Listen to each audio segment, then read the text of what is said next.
আমার সমাধিতে শাপলা ফুলের কুঁড়ি দিও, বাংলার পতাকা দিও উড়িয়ে।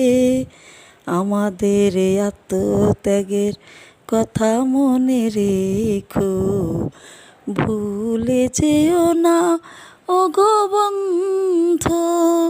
স্বৈরাচারের পতন করেছি আমরা, হৃদয়ের কথাগুলো ইতিহাসে লিখো। মনে রেখো তোমরা, এই দেশ সকলের, বাংলাদেশ তোমার আমার স্বাধীনতার গর্ব।